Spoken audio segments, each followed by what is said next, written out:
Stop the music. আপনারা কেউ ভয় পাবেন না, আমরা সবাই পুলিশ সদস্য। নিরাপত্তাজনিত কারণে আপনাদের সবাইকে অনুষ্ঠানটি ত্যাগ করার জন্য বিনীতভাবে অনুরোধ করছি। স্যার, মেয়েটির পায়ের নিচে প্রেসার প্লেট বোম আছে। আমরা 2টি বোম ডিফিউজ করতে পেরেছি, কিন্তু এটি অ্যাক্টিভ হয়ে গেছে। এই মুহূর্তে এটিকে ডিফিউজ করা সম্ভব না। মেয়েটি সরলেই বোম ব্লাস্ট হবে। কি হচ্ছে আমি কিছুই বুঝতে পারছি এই ডোন্ট মুভ, রিল্যাক্স। ওরা যে বললো আমার পায়ের নিচে বম। আমি বললাম তো কিচ্ছু হচ্ছে না, আপনি জাস্ট আমার চোখের দিকে তাকিয়ে থাকুন, আপনার কিচ্ছু হবে না। যা কিছুই হোক আমার চোখ থেকে আপনার চোখ সরাবেন না।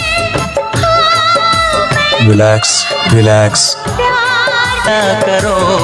মা মা আপনার কিছু হয়নি তো? আমাদের কিচ্ছু হয় ঠিক আছে। জি মতিন ভাই, আমি আসছি। দিন ধরে চোর ডাকাত ধরা পুলিশ ছেলে আমার এই রাত 12টায় চোরের মতন প্রবেশ করেছে। অপূর্ব, চমৎকার। এত বড় একটা ঘটনা ঘটে গেল, আমাকে একটা ফোন করার প্রয়োজন মনে করলি না। আর তোকে যে একটা ফোন